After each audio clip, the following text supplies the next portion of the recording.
Okay, who is Alice? Who is Monica? Alice. Alice, Monica. Were you in Zagreb last week? Your film was there and was awarded.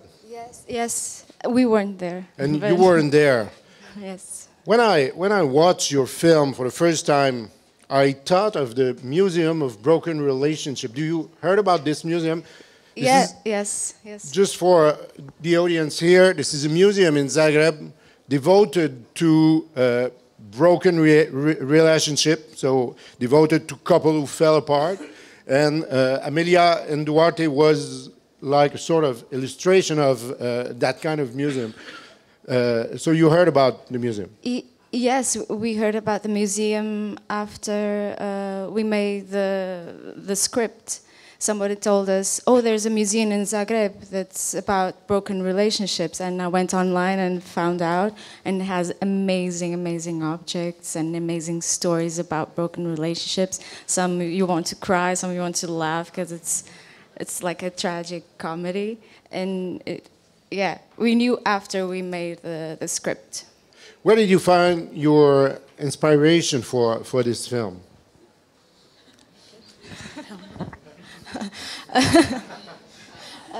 Inspiration. The first, I think, was it like photonovelas, photo novels. Like in the early beginning, it was photo novels. Okay. It was like this very theatrical love stories. But then it just evolved, and the inspiration goes back to Technicolor movies, aesthetic-wise, to the 50s musicals.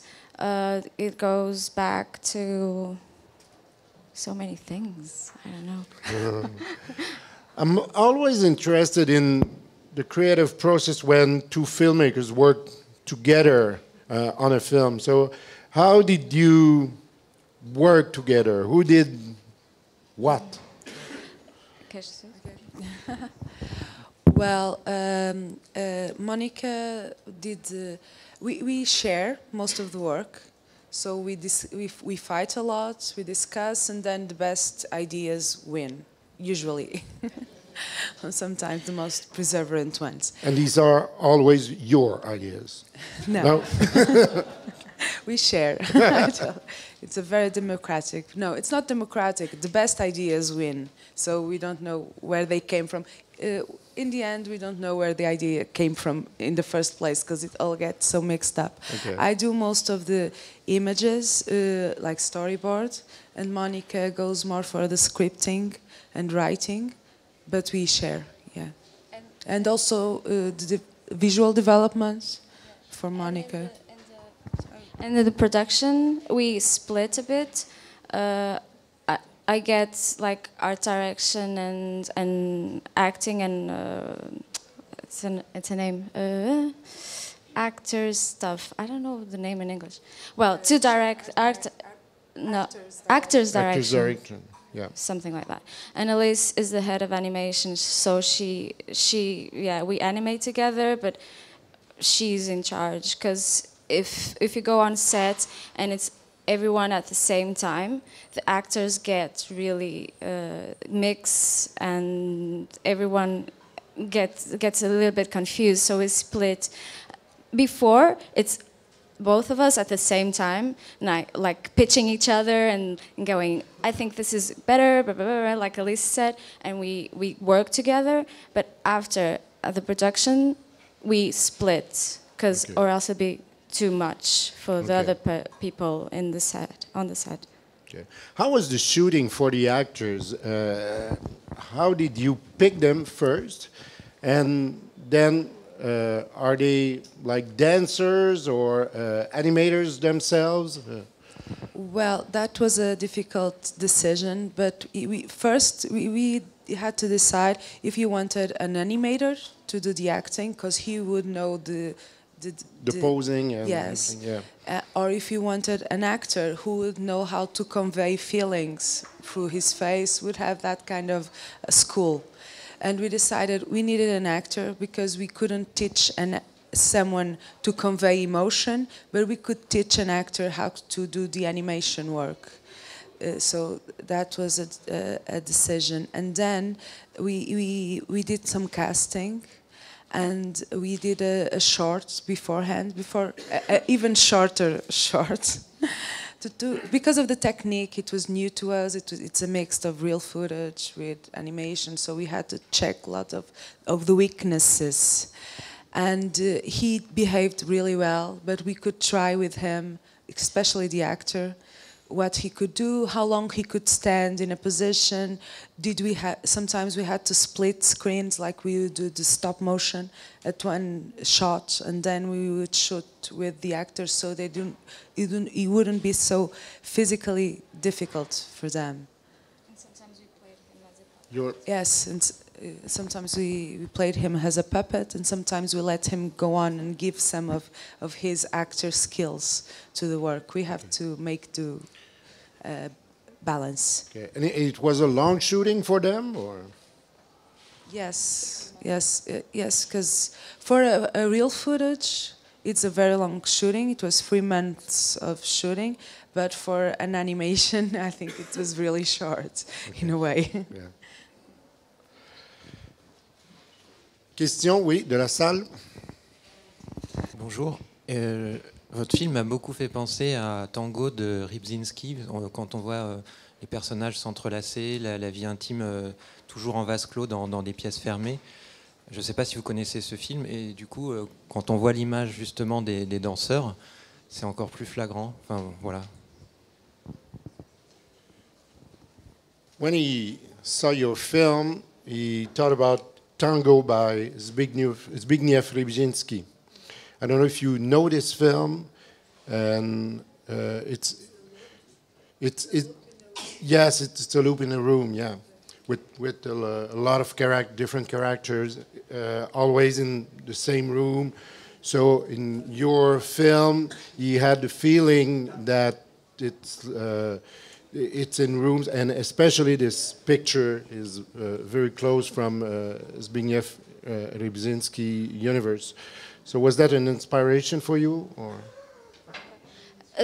Well, the inspiration for Amélia Duarte does have like separate spaces, and we wanted the art direction to have that feeling that if you saw a room, you would know if it was Amélia or Duarte. Like Amélia has it's her own patterns, like floral patterns, and the color scheme between beige and reds and pinks. And Duarte has more geometric patterns, more close to art direction, is more close to mid-century modernism. And he has his own palette of colors as well, between the blues and greens and stuff. I would say that actually this inspiration comes from Abi, because he loves optical toys, and it comes from, well, Abi is our producer from Cyclope Films. Abi Ferro. Yeah. And that inspiration, I think it comes from him, because he's always showing us these amazing optical objects. He has an amazing museum back in Portugal, if you want to visit it. I think it comes mainly from his inspiration, and he loves it. And if you talk to him, he has this amazing knowledge.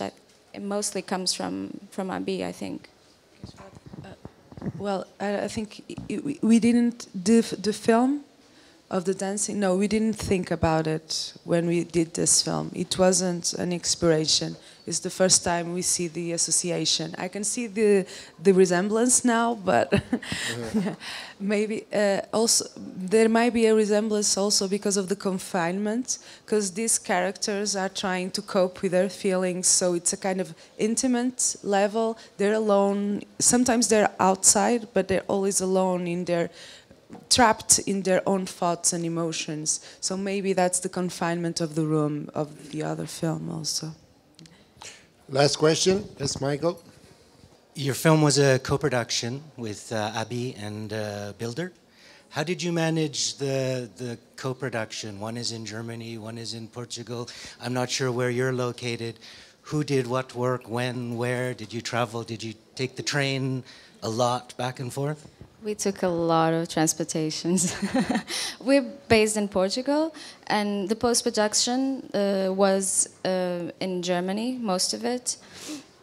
So we had to work in Stuttgart, where Studio Film Builder is based, and we worked there and did the sound as well, the image post-production, the sound post-production, and we went to the mixing as well.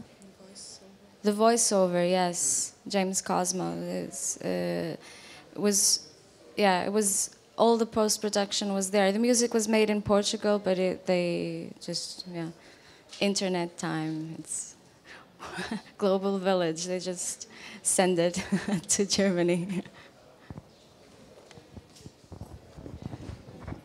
Une question indiscrète que personne ne va oser vous poser. Est-ce qu'il n'y a pas un soupçon d'autobiographie dans cette histoire de difficulté de rompre? Parce qu'on sent dans le film vraiment beaucoup de chaleur humaine. Je trouve que c'est ce qui fait la qualité du film. C'est pas seulement un brillant exercice de pixelation et de papier découpé, mais il y a vraiment de la mélancolie et de l'émotion. Is there a bit of autobiography in the film? I think everyone has experienced like loss of love, so of course it's if you haven't experienced, you haven't lived.